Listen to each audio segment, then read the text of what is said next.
They shoot the shit. They shoot the shit. Shoot, shoot, shoot, shit, shit, shit. Shooting the shit with Chippa. Welcome back to Shooting the Shit with Chippa, everybody.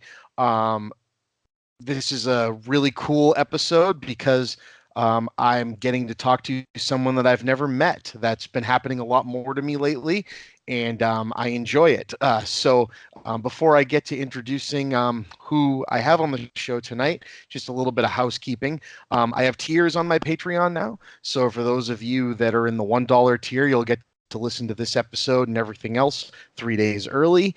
For those in the $5 tier, you'll get those same benefits, plus you'll get to pick a topic for an episode of the Creating Geeks podcast, and you'll get to unlock Chippa Pays It Forward, where I donate $1 to any podcast or any Patreon of your choice.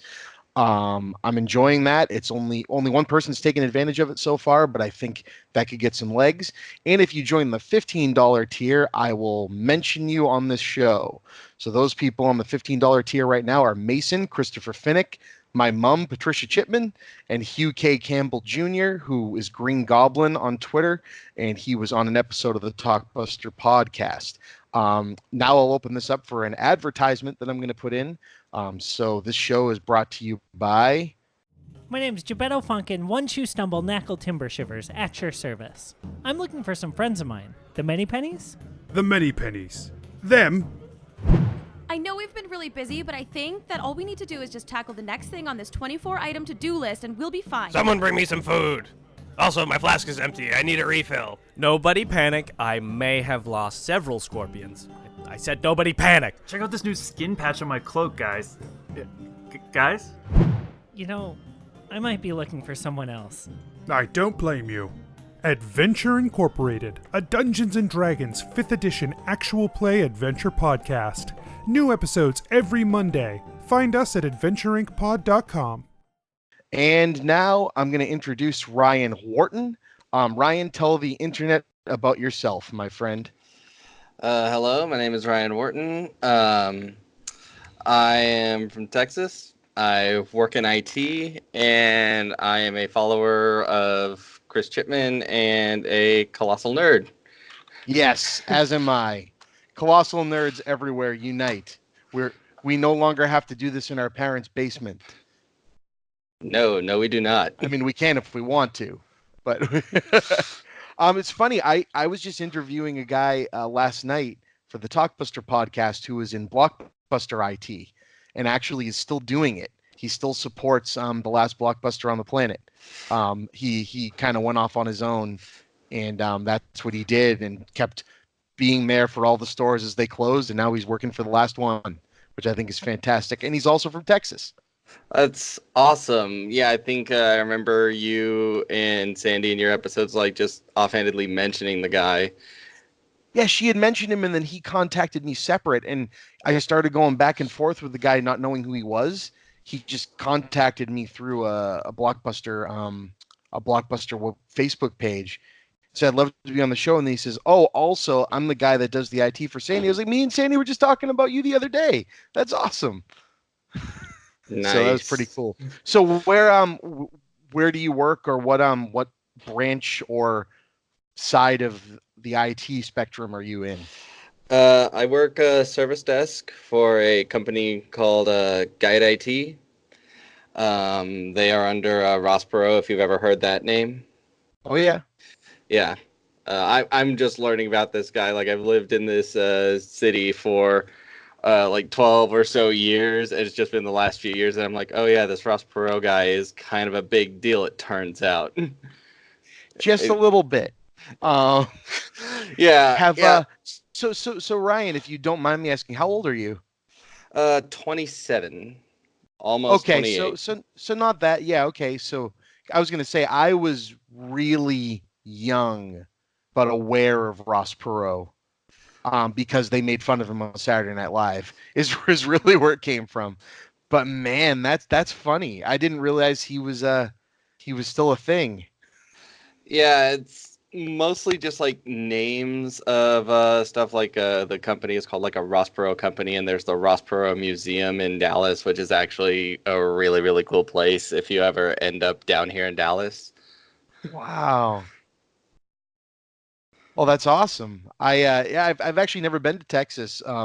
My friend Mike Ellison, who was on the I guess last episode of Shooting the Shit that's been released because it just came out this past week, who's on the Adventure Incorporated podcast, moved to Texas and loves it. I think he's either in Dallas or he's in another Texas big city. Okay, yeah, there is like 4 big There's cities one. around There's here. one that's not Dallas. It's like the hipstery one. What the fuck? I'm not gonna remember Austin? the name. There we go. Yeah, the one where all the hipsters are going. That's Yeah. all I know. Yeah, they have like a T-shirt that says "Keep Austin Weird" or something. Yeah, exactly. I don't really know much about the neighboring cities. I mostly go to like Houston to visit my uncle and San Antonio to visit the amusement parks when we go there. What amusement parks are in San Antonio? They have a Six Flags. Oh, Six right. Flags Fiesta, Texas. They have like the Six Flags. Like, yeah, that's the big one. Yeah, I think the big one is here in Dallas. That is Six Flags Over Texas. I think is the There's original. There's the one. And then they have one in San Antonio, and San Antonio also has like the boardwalk or in the Riverwalk and the Alamo and all that stuff. We have a Six Flags, but it became a Six Flags, and it was the best thing that ever happened to it. It's this place called Riverside. Riverside's claim to fame before Six Flags took it over is that I think it had had a year without somebody getting fatally injured on one of its rides, and then Six Flags took it over. It's where it's in Western Massachusetts, like out past the Springfield area. Okay. So for not knowing Massachusetts is for a northeastern state, long. And so people forget that to get from Boston to even where the Patriots play is like a 45 to an hour, maybe an hour and 15-minute long drive, because they play in Western, like halfway out to Western Mass, and then this place is like another hour past that. And then you're still not in Pennsylvania yet. You've still got further to drive. It's just weird. We always say there be dragons out here in that part of the state. But yeah, that Six Flags, it was cool because school would take us there for trips to Riverside, which is what it was called. And when Six Flags took it over, they completely renovated everything. They kept the Cyclone, which was the ride that kept hurting everybody. But Of course they did. Right. They renovated it. They kept it nice. And then they built, like 15 roller coasters. And they have Superman, which is like the one that kept winning all those awards for a Northeastern roller coaster. And I'm like, wow, this is the biggest roller coaster I've ever seen. And it's huge. And I went on it. And then I went out to Cedar Point in Ohio with my friends and looked at the prototype ride that became Superman. Mm-hmm. And it's twice as tall on its first drop. And I went, there is no way I'm going on that. Wow. Yeah, it's horrifying. I don't know if you like coasters. I enjoy them. That was a little bit too much for me. Oh, I love them. The San Antonio one, because I guess Six Flags must have some kind of deal with Warner Brothers or DC because they're just like wallpapered in DC superheroes. Yeah, I don't know where Six Flags got the Warner Brothers tie-in, but they did. Yeah, but the one in San Antonio, they have a Superman roller coaster, and it is like one of the most expansive roller coasters I've seen. Like it's just this entire section of a park. Like the amount of space it covers looks like it would be a whole other section of any other park. And the first time I went on that, I went on it like 6 times because there was no one at the park that day. Yeah, and it's probably close to the same coaster because that's how I would describe the one up here. And it's the same thing, right? It was so intimidating. and I hadn't really gone on any rides like that since I was younger. So my friends from Blockbuster, we all actually went out to Six Flags, and they talked me into going on Superman. And we're going up the at the Yeah. beginning, and it's on this thin track, and you can see all the way down to the ground over the edge. And my buddy Jeremy is sitting next to me, and he's humming the Uruk-hai theme from Lord of the Rings, like under his breath. He's like, dun dun dun dun dun. I'm like, Jeremy, That's stop it. that's so Dun great. dun dun dun dun. We get to the top, and he goes, I told you I've been on this before, and it's going to be fine. I was like, yeah. He goes, dude, I don't go on roller coasters, and I'm shitting myself right now. This is going to be great. I'm like, oh no. That's amazing. But it ended up being awesome. Yeah, the Six Flags over Texas in Dallas, they don't have a Superman coaster, but they do have a Superman ride. It's one of those tower ones that has like the 3 columns and shoots you up and drops you down. Nice. Those are awesome. Yeah, the big coaster at the Dallas one is actually a Batman roller coaster, and then right next door to it is a Mr. Freeze, and that one is like a normal coaster, except at the very end, it does the thing where it basically boomerangs you and you go through the coaster again, except backwards. Oh, I love those. I love coasters like that. Those are fun. I think there's a Batman one at this one that does that too. No, that's the Riddler. They have a Riddler one that does that. Oh, the Riddler is the backwards one? Yes. Speaking of brands and theme parks, because this is something I haven't thought about until recently. Have you ever been to Islands of Adventure at Universal in Orlando? I don't think I've ever actually been to Islands of Adventure. I think I've been to Universal in Orlando, maybe. So I was thinking about this the other day because Disney owns Marvel, Mm-hmm. and Universal's Islands of Adventure, outside of the Harry Potter section of it that they've added, is a Marvel theme park. Right? There's no way around it. Like they have the Hulk ride, the Spider-Man ride. Right. So how does that work now that Disney has a theme park in the same town and they own all of those characters?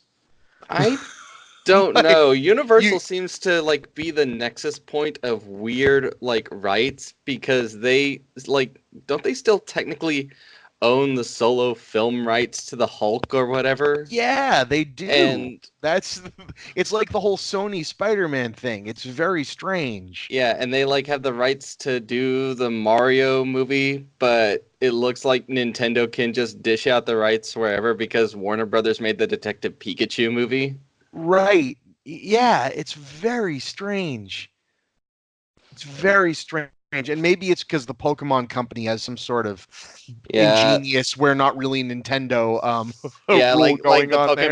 Pokemon company and Game Freak are like we'll take advantage of being Nintendo when it suits us, but we're also kind of our own thing.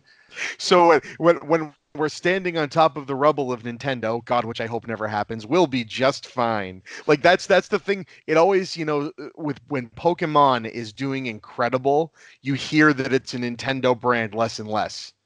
You know what I mean? It's like they pull out Nintendo when they're trying to help it. Oh yeah, when they're just sticking to like the cycle that they've stuck to for the last 10, 15 years, which is release 2 games on a handheld console, then release a 3rd game that's kind of a special edition.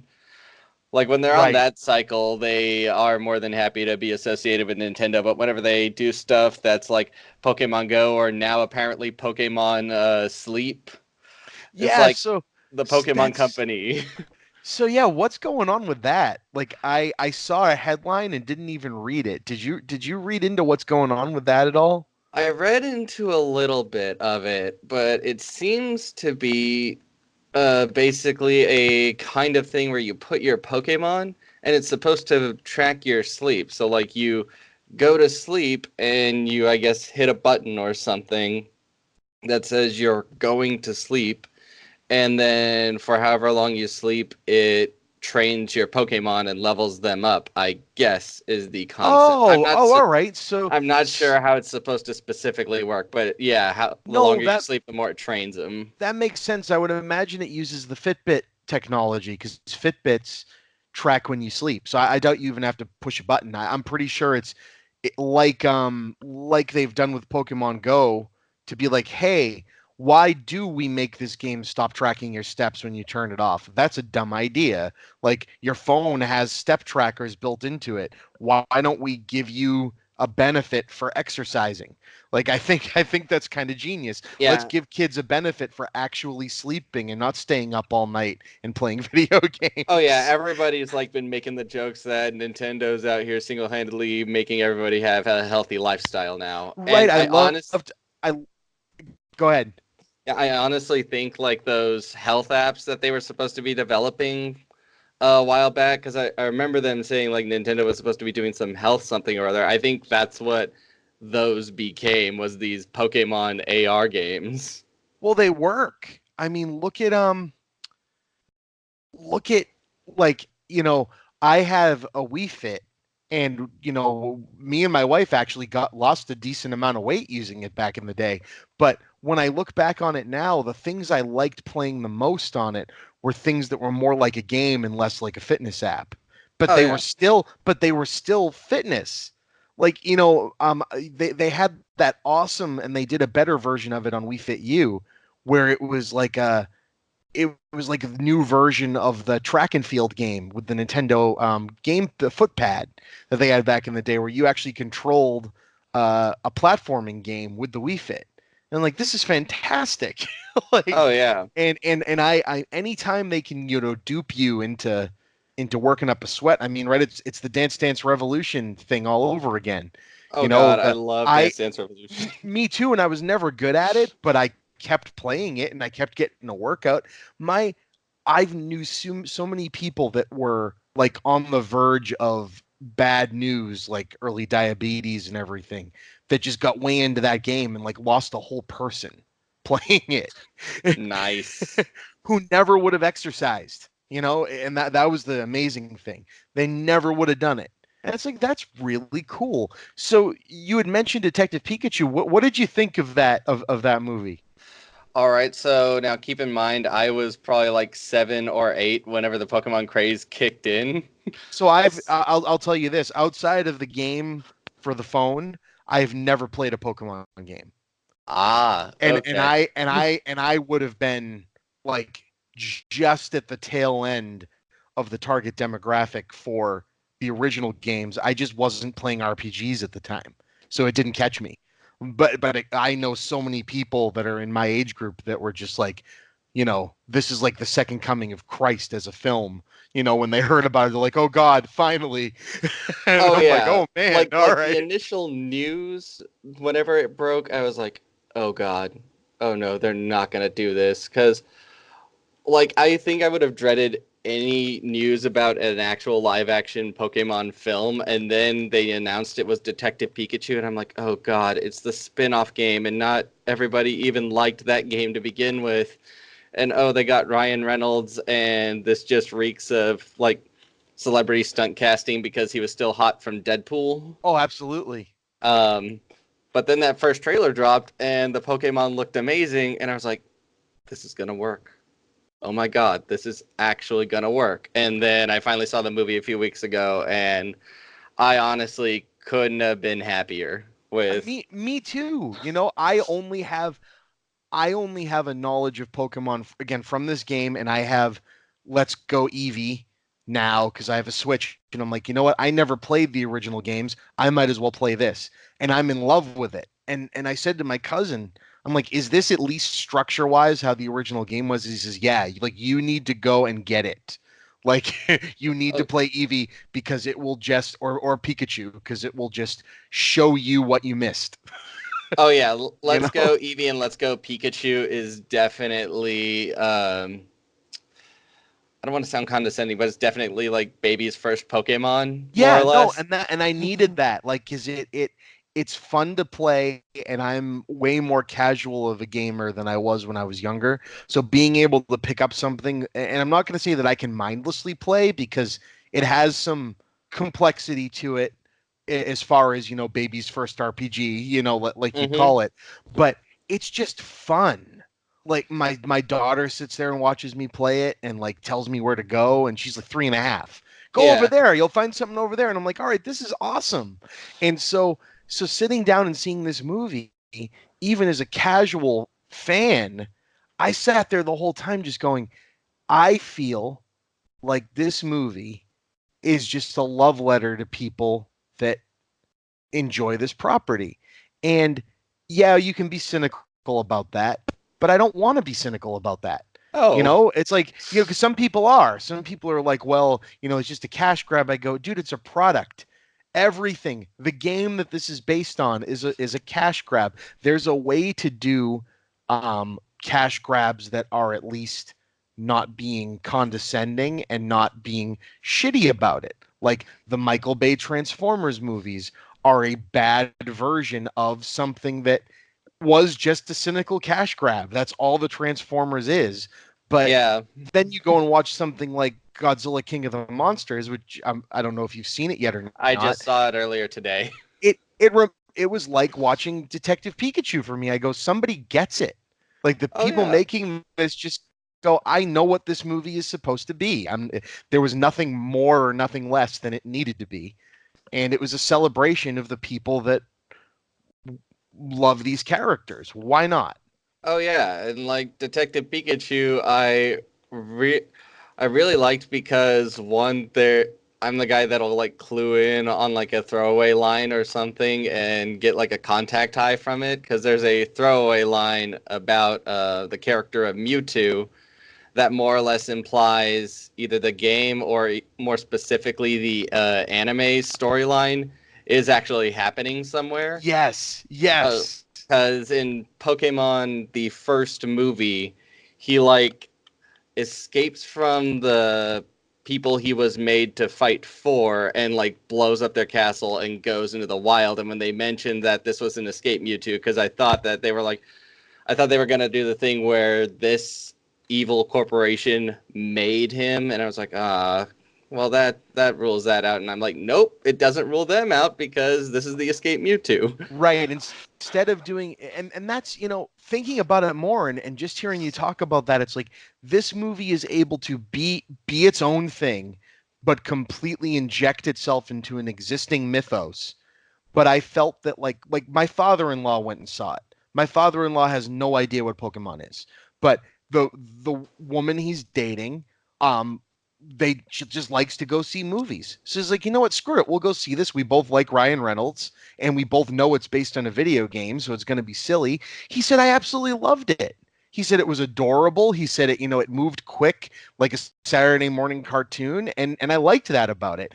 And when you talk about so many movies feel like they have to explain everything.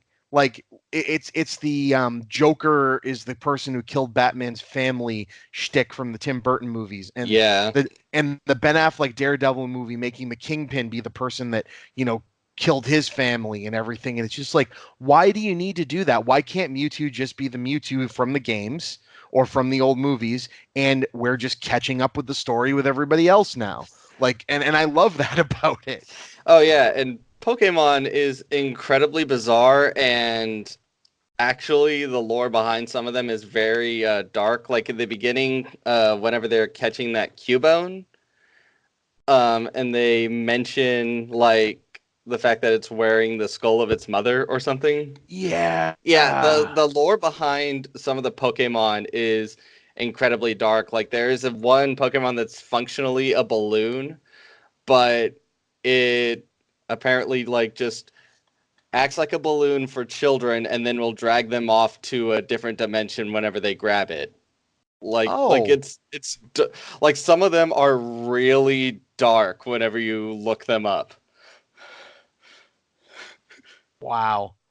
And then and then they also fill the movie with smaller details, like the set piece with Charizard and he's trying to save Pikachu, and Justice Smith is specifically stomping on the fire on the Charizard's tail, because whenever that fire on Charizard is its weak point basically, and it would actually die if it goes out according to the lore. So it's like that's a wink and a nod for people who know that particular Pokemon.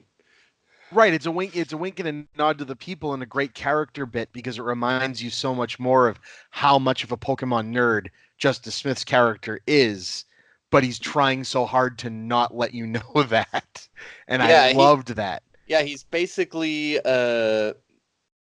well, I guess my generation who are just trying to like live their lives and not be kids, and the movie is like, no, it's okay to be kids and still be into this. Like seriously, it's okay.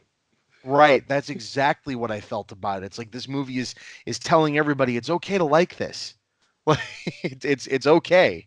And it's okay that like to take this seriously and also laugh at the silly parts, at the same time. You know what it reminded me a lot of in tone? Have you ever seen Real Steel? Oh yeah, I love Real Steel. It reminded me a lot of that movie because I remember going to see Real Steel and being like, this is gonna suck. But for some reason I want to see it. Like it reminds me of a type of movie they just don't make anymore. And when I got to Real Steel, I was like, wow, there's some real like emotional character beats in this. And like there's character to the robots and I care about this. Why? And I felt the same thing about this movie. It's like I care about, and then I went and looked up the guy who directed it and wrote it or co-wrote it, and it's the guy that did the new Goosebumps with Jack Black, not the sequel, but the first one. And I felt the same way watching that movie too. I was a huge Goosebumps fan when I was a kid. So for them to go, "Oh man, we're making a movie out of this." Oh, and they're doing it like okay, Jack Black's going to play the guy that wrote the books, and the books are actually going to be a thing that he's writing to. Have you seen this movie? I sadly have not seen the All right, Goosebumps movie. So without blowing it, because especially if you like Detective Pikachu, it has a same love and respect for the property. So what they did with the Goosebumps movie is it basically was like a Joe Dante movie, like the guy that did Gremlins. It's very much set up like one of his movies, and so it's the parents are weird, the kids are the ones that really know what's going on. But in this thing, the parent is Jack Black playing basically a straight version of what R.L. Stein would be if he was in one of his own books. And Okay. the idea behind it is these things he writes actually become real, and he has an incantation that traps them in the stories, and that's why he writes the stories. So this kid like ends up liking his daughter, and they get friendly, and the kid, by things that I'll let you see the movie to figure out, ends up opening the book and unleashing all of the monsters from the stories, and they have to team up with R.L. Stein and put them back in. And it's like, all right, so it's just an excuse to see everything. Yeah. Which is very much what Detective Pikachu did. It's like, we're going to find ways that make sense in this story for you to see all the shit you like. Yeah, like I haven't played the Detective Pikachu game, but I do actually like the setup for Rhyme City, where it's a city where all the traditional Pokemon stuff is kind of not there. Like no Pokemon battles, no gyms, nobody seems to like just have Pokeballs full of Pokemon. And so it's an excuse to have humans interact with the creatures, but also still be friendly, and for you to see plenty of them. Yeah. Oh, it was wonderful.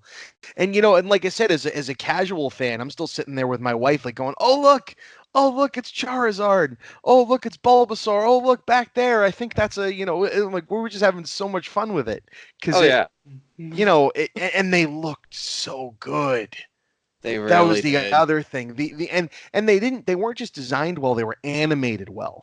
Like they felt like they were there. Yeah, well, And I liked that. do you hear about one of the people that was working on this was an artist that was famous for like making those super realistic Pokemon designs. Have you ever seen these things? Yes, I have. Yeah, like this guy was known for doing that, and they like brought him on board to basically be in charge of the design of these things. And I think That that's part of the reason why they look so good, because it's like, okay, he knows how these things would probably physically look, So how do we cut that back and make them look more akin to the creatures in the games, but also make them tangible?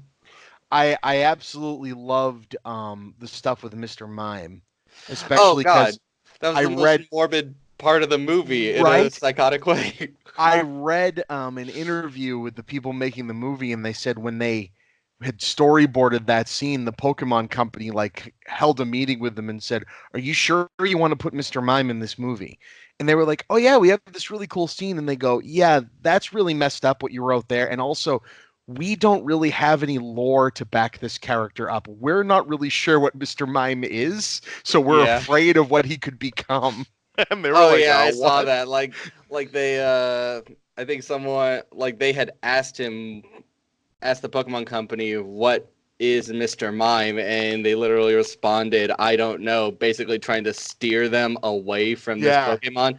Because there were a couple Pokemon in the first generation that were really weird, even by like the standards of modern Pokemon. One of them was Mr. Mime, and the other one is one I don't ever expect to see on screen ever, and that's Jinx, if you've ever seen that one. Oh yeah, they would definitely have to change some proportions and color schemes if they Yeah, ever put Jinx on screen. yeah, I think with like modern episodes of Pokemon, Whew. whenever they bring them over here now, if the episode features Jinx, they like color her blue. Yeah, did they do that in Let's Go? I don't even remember. There isn't a Jinx in No, Pokemon in Go. Pokemon Go there is in the Oh, cell phone game. I haven't encountered one, so I actually don't know, and I haven't looked up the sprite. Yeah, it's that game is fun. I like how freaked out everybody got when they did their little April Fool's joke and turned all the sprites for the Pokemon you had into Game Boy Color sprites, and it freaked everybody out because none of the new players could tell what they were anymore. Oh yeah. I thought that was wonderful. I guess I don't have a Jinx in here. I must not have saved it. I'm looking at it right now. We'll do it live. Oh, so no, that's awesome. Oh yeah, no, Jinx is purple. Yeah, that seems to be the direction they've gone. I think I've Yeah, seen her sprites in some of the modern but games, and it's like purple still now. the proportions in the mouth, and you just change that color purple back to the original color, and it's hard to hard to Yeah. steer away from what stereotype that's supposed to be. Yeah. Whoops. Thanks, Japan. Anyway, no. So, oh man. So what else? I saw I saw a little funny throwaway right before we started recording that you had posted how much of a throw under the bus Disney giving one of their little singers Demi Lovato there an Idina Menzel song to cover. That Oh made me yeah. laugh my ass off when I saw that. Me and my wife had the same conversation because she's a huge Idina Menzel fan, and we went and saw her so many times when she released like an album of just like songs she wrote a few years ago, maybe like 5 or 6 years ago, Mhm. and you know seeing her live and doing that, and at that time like she'd say, oh great, what's going to end up happening, I'm going to become a Disney princess or something, was always the joke. And it's like, oh, that happened. But then when she brought the Frozen album and she goes, wait a minute, they're having friggin' Demi Lovato cover this song? I mean, why would you do that to that person? Like honestly, why would you do that to any pop star, frankly? Because like I was at the very least aware of Adina Menzel, and still trying to get my head around the fact that Frozen was like 6 years ago now. Yeah, that's Even, fucking bonkers. even, That even movie still daily feels like it just happened yesterday. yeah, but I was aware of her around that time. Like I knew she was the Defying Gravity lady, and she had been on Glee a couple times because my parents watched Glee a lot, and I just was happened to be in the room. Yeah, yeah. But then I hear like "Let It Go" get belted out, and then the credits start playing, and they're playing that pop version of "Let It Go" by Demi Lovato, and I've just thought kind of the same thing every so often. I'm just like, why would you do that to that person? Like that's not a fun thing to be compared to. Right. Exactly. It's like, I mean, your producers are supposed to take care of you. Like, not like go, hey, guess what? What do you remember about this song? You remember that the other version was better. That's like the only, Yeah, it's it's like I know the pop version is like supposed to be like the radio broadcast version, but the problem right. with like the Disney anthems whenever they do that, especially now, is that the one that's actually in the movie tends to have the better vocalist and is the better version. And it's the one they end up playing on the radio. Yeah. It's Disney's weird, man. Or at least the way albums like that get produced is weird. Is probably more like it. It's funny. I've gone with my wife to see her perform a couple of times. Just again, she does solo tours, and every time she does Let It Go, she'll never finish the song, which I think is awesome. She'll get like halfway through it and then like mix a cover of Give It Away by the Red Hot Chili Peppers into it. Nice. And I'm like, this is awesome. Like she just hates this song. It's wonderful.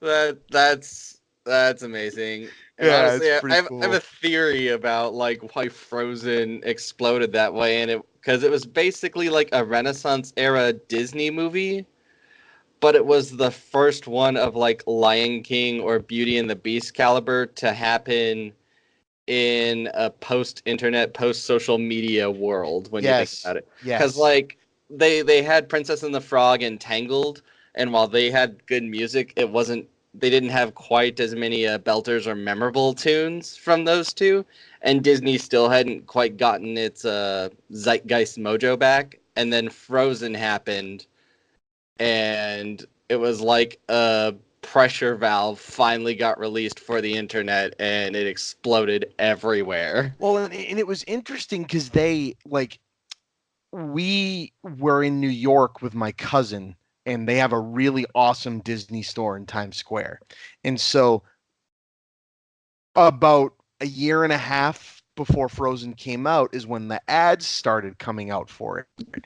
And Disney, whether or not someone within Disney was just a genius and decided to advertise this movie by not telling you anything about it, or they had absolutely no hope for it. I'm thinking it's a little bit of the latter. I think they were kind of worried about it, and I don't know why. Do you know what I mean? But if you Yeah, remember the original ads, it was Olaf and the reindeer, like being yeah, cute, and there was nothing else about the movie. We went to the Disney store. All they had for sale was Olaf and the reindeer. We're like, oh, that's that Disney movie coming out that has the disinteresting trailer with the snowman and the reindeer being goofy. And then it ended up getting this, rumbling word of mouth that it was something other than that.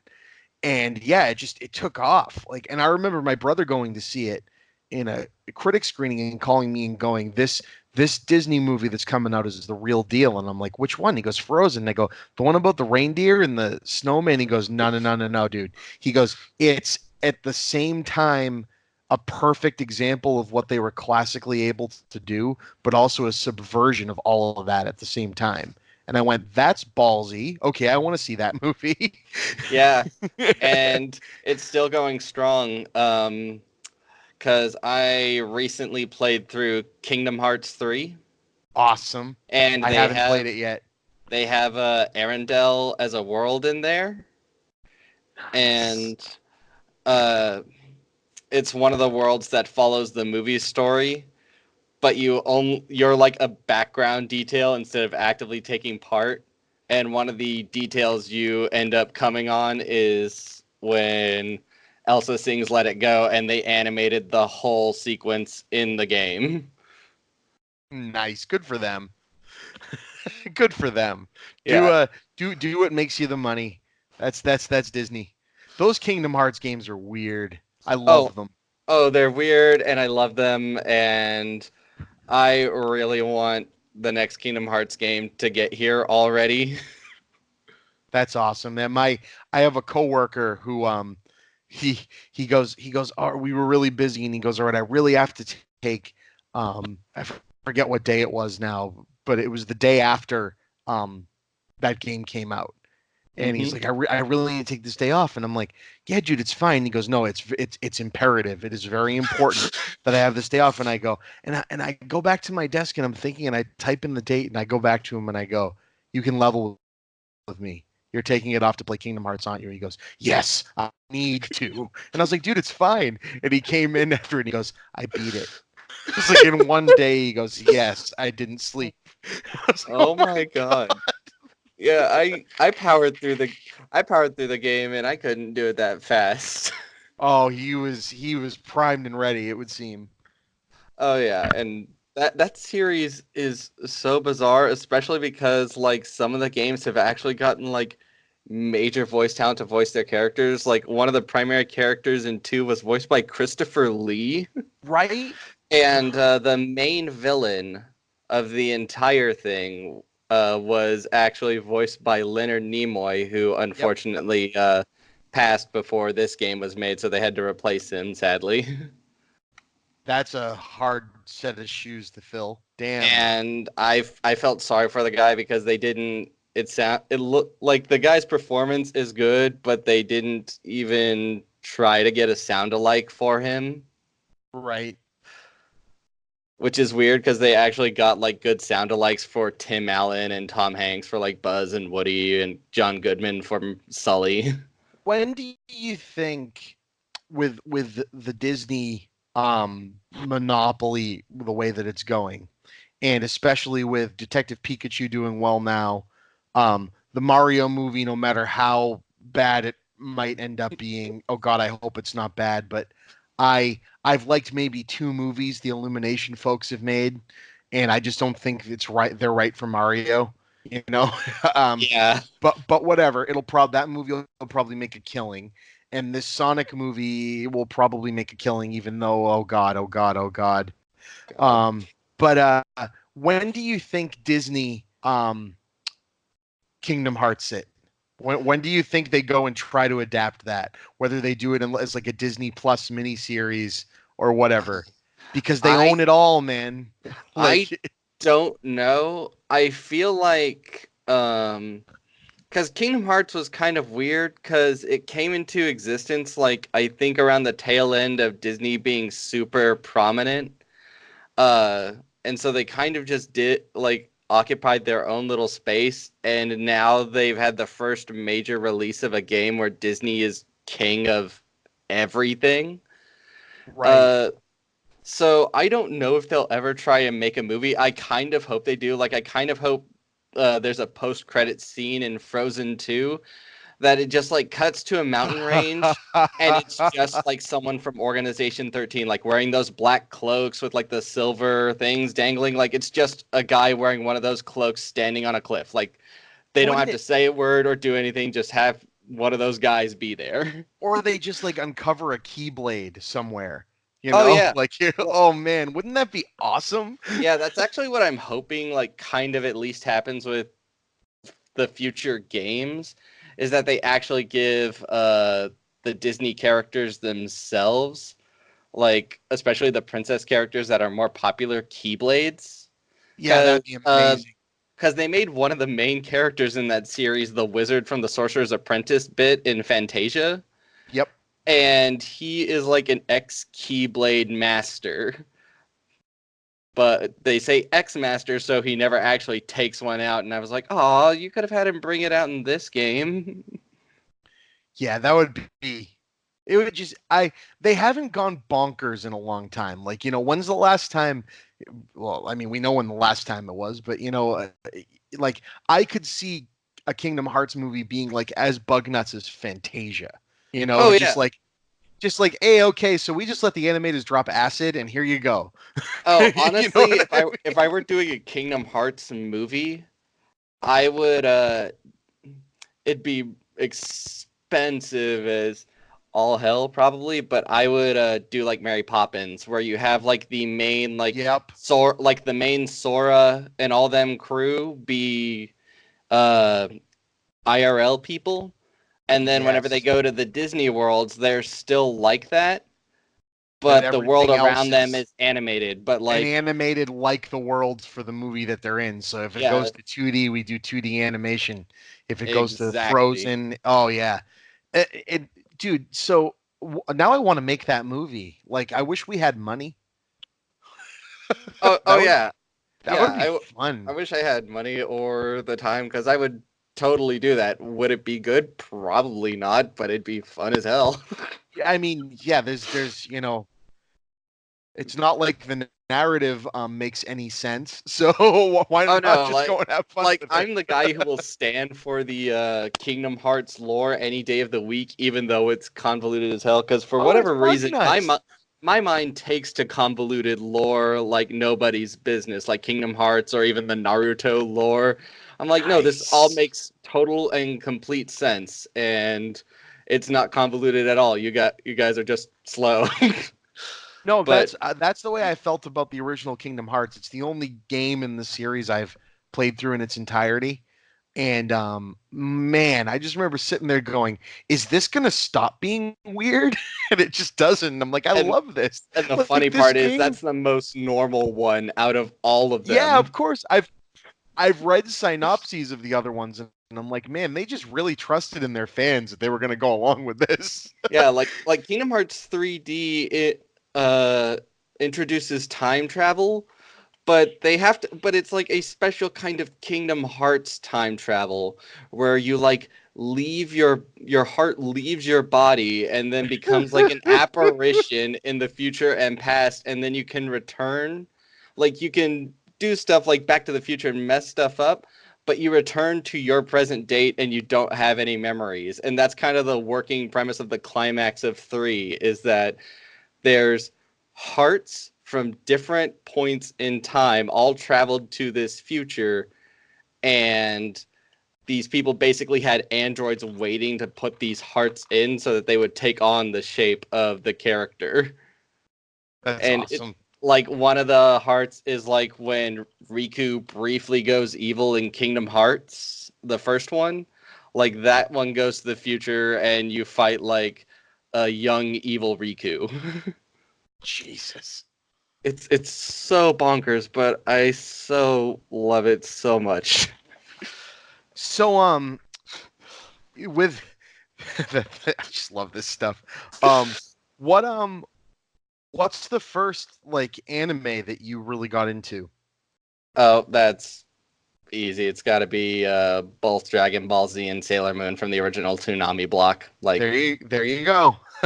Like Sailor Moon and Dragon Ball Z always have and always will stand those shows in any And context. oh, of course. Did you ever catch? There was a while where before it was on Toonami, so this might have been before you were watching one of the um one of the channels. There's either the ABCs or the WLVI 56 or whatever one of those first 10 channels that would do they do like Beast Wars and Beast Wars and Reboot in the morning, and then in the afternoon they'd run either an episode of Dragon Ball Z or Dragon Ball, and they were running them narrative straight. So you'd go like one day a week, you'd get an episode of one of the two of them, Hmm. and so and me and my brother were catching it, and I'm like, are these the same show? Like, you know what I mean? Because it's like I'm following the narrative, and they were structurally kind of similar. So it's like it got really confusing because it's like I don't Yeah, know what happened in which one. yeah, I don't think I ever really saw that. I know that I think it was the Ocean Group originally had the dubbing rights, which they're the ones that had Goku with kind of a much more nasally voice. Yep. And that was before Funimation took over. But Dragon Ball Z and Dragon Ball's history in the West is really bizarre because Dragon Ball Z, whenever Funimation got the rights and it started broadcasting on Toonami, that like sent that block through the roof. Yes, it And did. I don't think it was until like maybe midway through the Cell Saga that they actually started airing Dragon Ball. Just the first, like they almost aired most of Dragon Ball Z before they even bothered like trying to get uh Dragon Ball aired. Oh man, because if you think Dragon Ball Z is a trip, Oh yeah, watch Dragon Ball. oh yeah. Dragon Ball is it's amazing and Oh, it really bizarre. is. So it's funny. I had a I those were definitely the first shows that I watched um when I was older. But I had brought up something on I think Geeks with the Shields when I was on them is we did a Gone but Not Forgotten episode. There was this show on Nickelodeon. So Nickelodeon for a while when I was 8 or 9, so in the like late 80s, early 90s type of, they had bought up a few random animes and were just airing them. And they were airing them like in the afternoon, on like a Saturday or Hmm. something. And I had found this show, the Mystical Lost Cities of Gold, I think is what it was called. And it was interesting the more I read into it because Japan didn't normally do TV shows that were about lore of other cultures. And so this show was a show with predominantly, very Japanese bent characters, but they were in South America chasing around Aztec ruins. Like it was very weird. And I remember watching this show and loving it and had forgotten about it. And it took YouTube to exist again for me to exist in the first place for me to refind it. But so that was when I was really young. But then, like 13, 14 years old, I had gotten turned on to movies that I had no right watching at 13 or 14 years old. But uh, um, Akira, Ninja Scroll, Raujin Z, all these things. The entire Miyazaki library, which is much more okay for a 13-year-old. Oh yeah, But yeah. and then at the same time, Dragon Ball. It all kind of, and it's amazing how wonderful all of that was. And I loved consuming it when it was less normal. When you had to like go and find a dusty boxed set in the back room of a Suncoast Video because no one's going to buy this. Just Funimation sent us a bunch of it. And then 2 years later, they can't keep them on the shelves. Yeah. It's Yeah, I remember amazing. there was like an advertisement that Toonami had, I think partway whenever they were in the Majin Buu saga for Dragon Ball Z, and Boo. it was something like 27 million fans can't be wrong. Dragon Ball Z 6 like they were just bragging about their ratings for Dragon Ball Z, like that was it. And I was like, you don't I see remember that. shows flex like that anymore, and that's kind of awesome. Exactly. It's like they hit the lottery on that one, Oh you yeah, know? and honestly, I think one of their secret weapons, which I'm not sure anybody will admit it, was the Bruce Faulkner music, which in all the re-releases, I think it's the original Japanese tracks, which kind of makes me sad because Bruce Faulkner's music in that with those like guitar riffs or such was really awesome. Yeah, it actually really was, and it fit the dubs really well. Yeah, Like it just fit the vocal stylings of the characters. oh yeah, I think it honestly fits the show better than like the orchestral stuff they usually used for Dragon Ball and Dragon Ball Z. Like I still have that guy's theme for the Super Saiyan 3 transformation on my iPod. Nice. Did you? No, I haven't seen it, but did you go and see Super Broly when it came out? I actually have not. There were a few theaters that were showing. I can't remember if life was happening at that point or whatever, and I couldn't make time. But I then, like, almost immediately around that time, everything with Vic Mignogna happened, and I just kind of like lost a desire to go see it. Yeah. And Okay. Okay. and I've also haven't really dug into Dragon Ball Super yet. I was kind of letting it finish its run before I just binge it all. So I was like, yeah, Gotcha. I also don't want to spoil myself, so I'm just gonna like binge all this and then I'll watch Super Broly. Yeah, I hadn't seen anything from Super, but I gotta say it was really cool to see a young generation. These were probably like 16, 17-year-old kids in the bathroom at the theater. I was with my brother. We were seeing Infinity War, I think, and it was a pre-screening, And so I'm there, and I hear these people geeking out in the bathroom, like, oh, they must have just got out of the screening of Infinity War I was in. And then I hear them talking, and they're talking like I remember talking with my friends about Dragon Ball, And then this happened, and then there was an explosion, and he like stood there in the air looking at him and was like, and it just waited for like 15 minutes, and they were just completely just eating it up, and I'm like, this is going to go on for a long time. Like that, this is awesome. It makes me happy that it doesn't that the geek stuff doesn't seem to die anymore with the generations that consumed it. Like we we've only had movies and this stuff, for a short period of time, and it's really cool to be able to pass it on and to have it not just be I like this because we had nothing else. It's not like the stick that you draw in the mud with because you were bored. It's like, no, this, even in the generation of kids with cell phones and shit in front of their hands all the time, joke that they make all the time and everything, can still sit down and love Dragon Ball or love Akira or anything as much as I did, and that makes me really happy. Oh yeah, and it's kind of amazing because anime has always had like a weird relationship with the pop culture of America, because the way I think about it, like my high school years was when I was super big into anime. Yep. So this is like 06 to 2010. So this is also before the big streaming boom.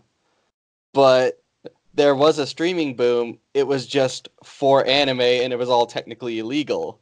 Yep.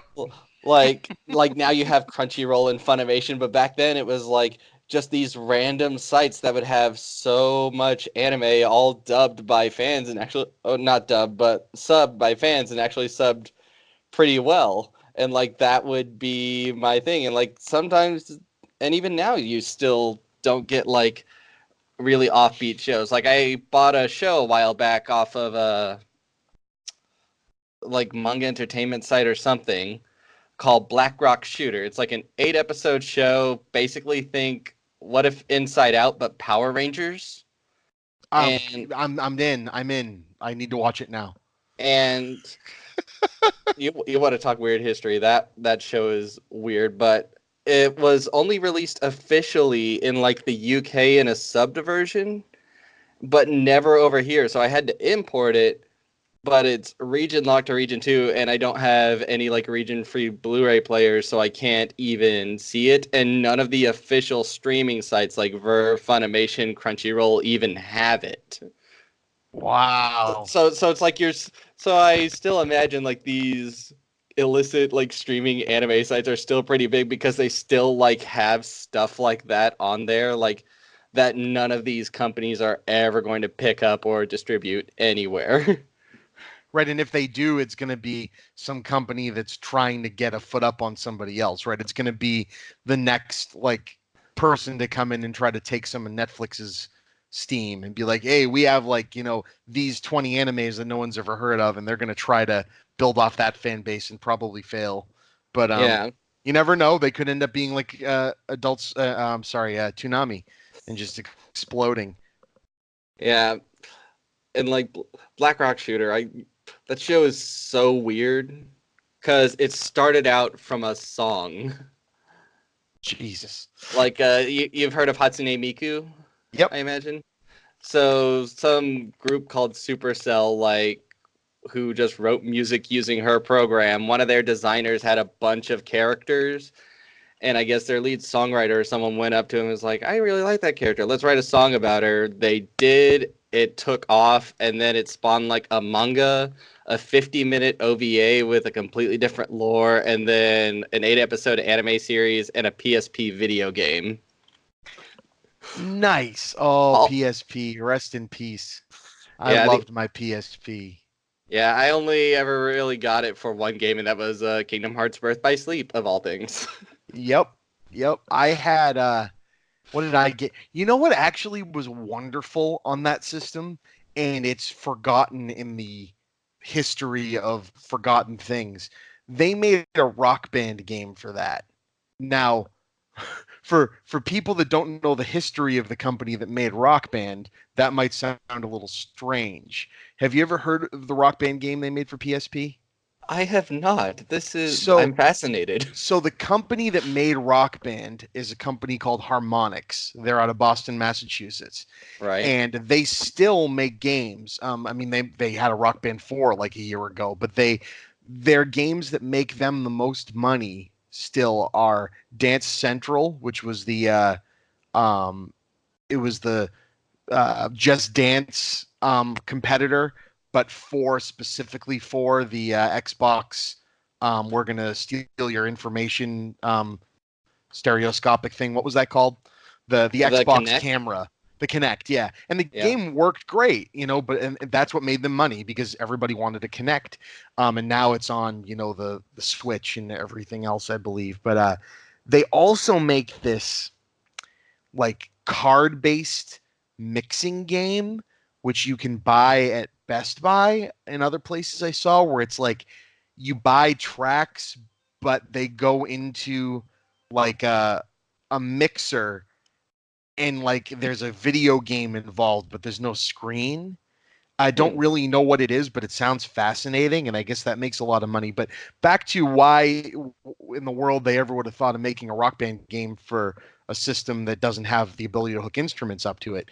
Um, they made two PlayStation 2 like year one and two titles called Amplitude and Frequency. And I believe Frequency was first and Amplitude was second. And the way these games worked is they got, you know, clever remixes of popular songs Hmm. and set each part of the song to a track very similar to Rock Band or Guitar Hero, so moving forward on the screen. And you had to hit a certain amount of button combinations on the controller that were tied to different dots, like the colored things on Guitar Hero or Rock Band on the screen. And once you hit a certain amount of them in a row, it would turn that track on. So the idea of the game was you had to keep jumping back and forth between drums, synth, vocals, bass. Um, and if you kept it going, you'd keep the whole song playing and you got more points for how long the whole song was playing. And it was insanely difficult and incredibly fun. And I used to like have parties, where we just sit there and play this game. So then I heard they were making a guitar peripheral game and I played that and I fell in love with it. And that was Guitar Hero. And they made Guitar Hero 1 and 2. And then Hmm. Activision fired them when they said they wanted to add other instruments to it. They went off on their own and made Rock Band. And then Activision decided, shit, this is going to do well. And Activision made their own crappy version of it with the rest of the Guitar Hero games. And then we got to that starting to die down. And So they then said, oversaturated market. yeah. And they would say, it would be really clever if we rebranded Amplitude as a Rock Band game and did it for the PSP. So it was just the game Amplitude, but reskinned to look like Rock Band using the songs from Rock Band 1 and 2. And you'd jump around, and keep all the tracks moving, but it was played just like Amplitude. And Oh. it's like, all right, and I loved it. I couldn't stop playing it. I was like, this is because it was the combination of the two things I loved so much. It had the aesthetic of Rock Band, but it was the gameplay of Amplitude. And it's like, all right, that's really cool. So if you never knew of it, it was a fantastic game, and maybe they have it emulated or something on Steam or something now. I have no idea, but because that could work really well with keyboard strokes, right? Right, yeah.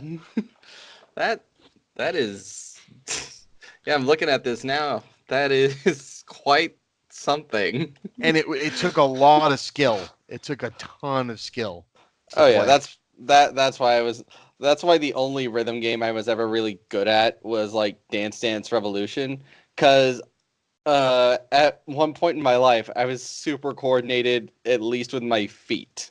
Yeah, and again, if you can keep a beat and you know what I mean, you can kind of like when you get any game like that, right? Like with Amplitude, Frequency, Dance Dance Revolution, Guitar Hero, it's no longer playing, you're not thinking anymore.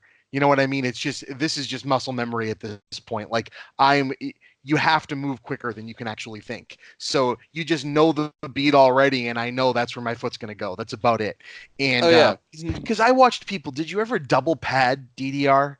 Oh, never. I never did the arcade one, and we had like just a couple of dance pads at our house, and they were not Yeah. suited for doing the double pad thing. No, My roommate in college had arcade quality home pads for his PlayStation 2 version of the game, and he would double pad that game, and it was the most terrifying thing I've ever seen because this guy was not a coordinated individual.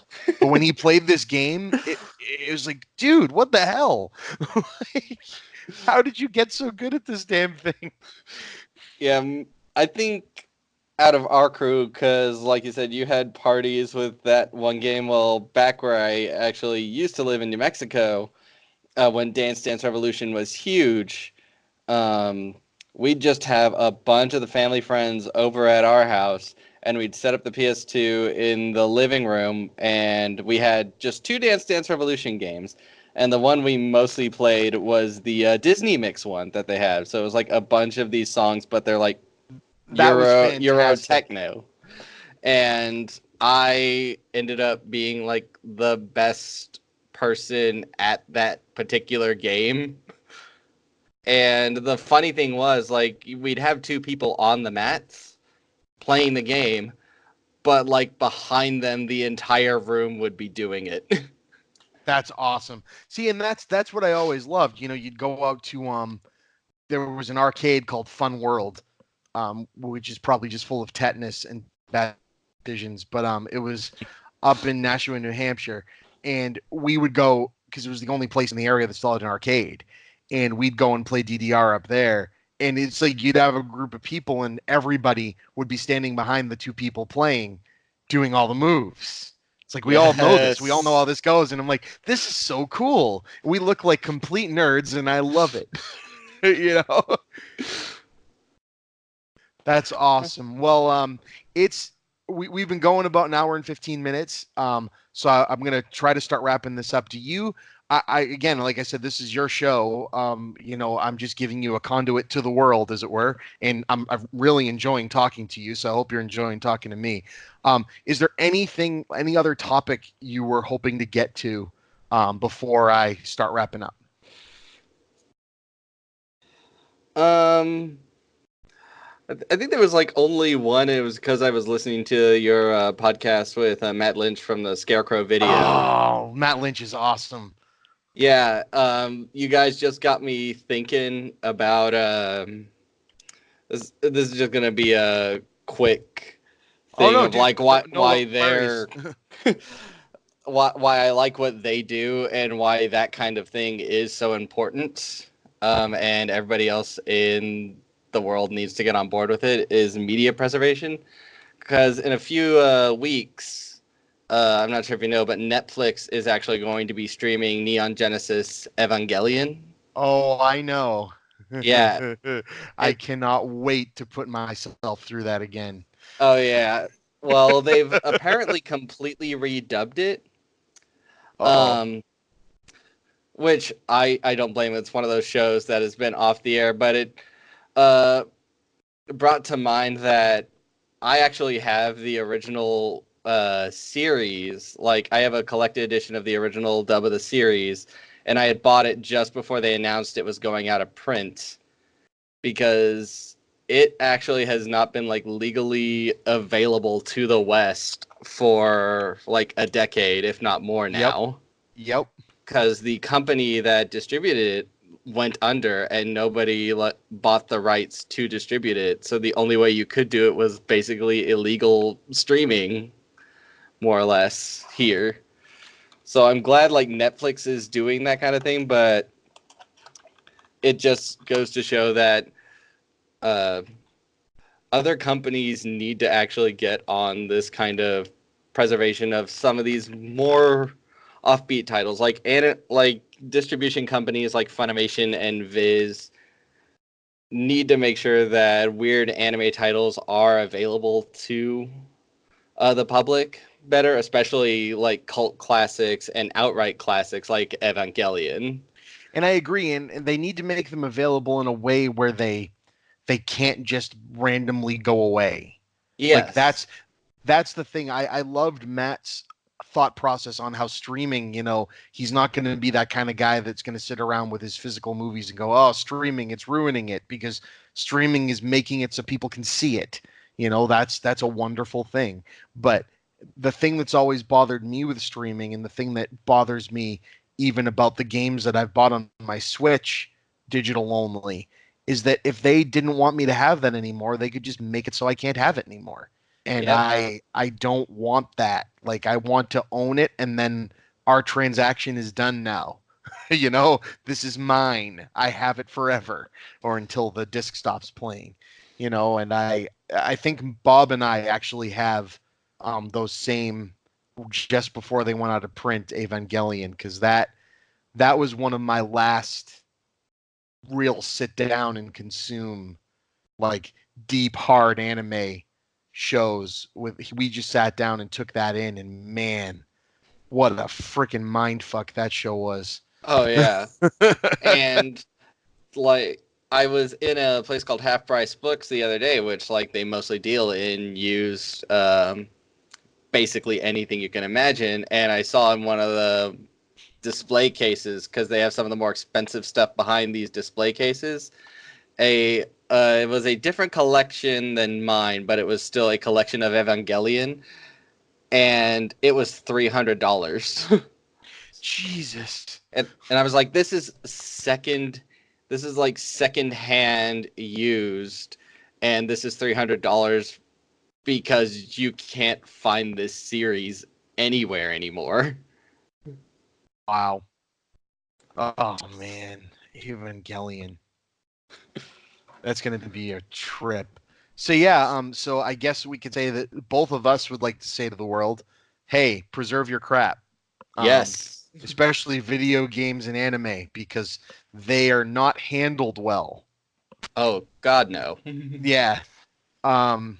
So with that, I sent you some quotes. I don't know if you've listened to the episodes where I think I've done it twice now, and I think only one of them has aired, where I play with all my guests to help promote it, because it's a movie game me and my friend concocted at work, and people have contributed to it and kind of like it, and I'm hoping someday to actually sell it.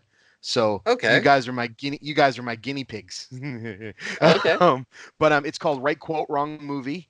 And the idea is, have you ever played Cards Against Humanity? I love Cards Against Humanity. All right, so it's similar in play to that. You have a hand of 10 cards. I have a hand of 10 cards. Outside of me hitting the random number generator and then copy and pasting your quotes into your email, I don't know what your quotes are. But it's more that we're just going to have some fun, because just like Cards Against Humanity, it's based on who you're playing with, right? So we got to know each other a little bit here, but I'm going to draw 3 cards and we're going to try to make each other laugh, is what it really just comes down to. Okay. As an example, my favorite quote in Right Quote Wrong Movie that I've been able to come up with, when it was the first day me and my friend talked about it, and he said, okay, Right Quote Wrong Movie, what would you do if someone asks if you're a god, you say yes, from Ghostbusters? And I said, easy, Passion of the Christ. And it's just so that's kind of the idea. So you have your 10 quotes, I have mine, and the movie for round 1, which is also randomly generated and picked from my list of 200 movies and quotes right now and growing, is Psycho, the Alfred Hitchcock classic. Okay. So you get to go first. Of your 10 quotes, what do you think the best right quote wrong movie for Psycho would be? Let me see here.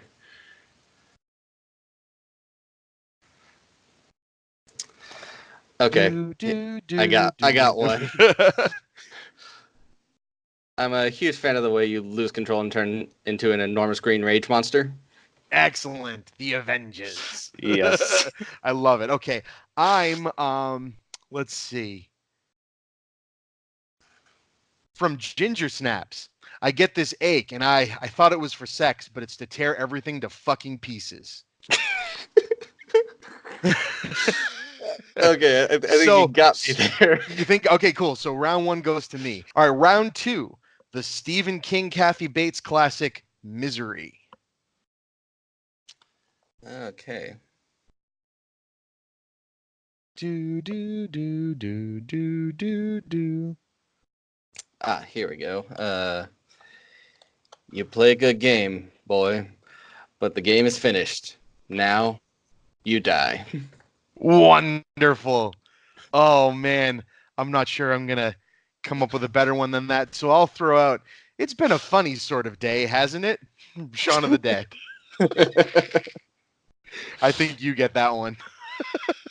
Okay.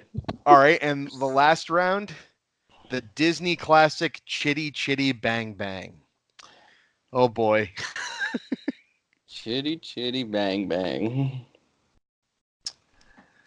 Damn, we're in a tight spot. Oh brother, where art thou? One of my favorite quotes from that movie. Oh man. Damn, we're in a tight spot. Damn, we're in a tight spot. I'm the goddamn paraphermalias. Let's see. I'm not sure how it would fit with Chitty Chitty Bang Bang, but we don't need a stretcher in there. We need a mop from Nightmare on Elm Street. I don't know either. I don't know. I'm more partial to yours on that one. Damn, we're in a tight spot. So yeah, that's right quote, wrong movie. What do you think of it? I think it's a game I could get behind. Definitely. Nice. I have to watch more appreciate movies that. though. Oh yeah, no, and again, it's all about the group and throwing things out. You know, I really wanted to use this quote from Slither that I had on here. If I weren't about to shit in my pants right now, I'd be fucking fascinated. Uh, but it didn't work for any of them.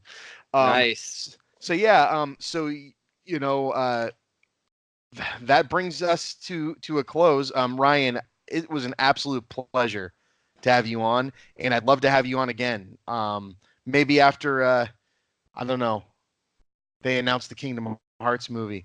No, I don't know, but if you again, we could probably talk for hours on anything. So I really appreciate it. Oh yeah, definitely. It's been a real pleasure being on this. Awesome. So until next time, thank you, Ryan, for shooting the shit with Chippa, and thank you guys for listening. And we'll see you all again soon. All right.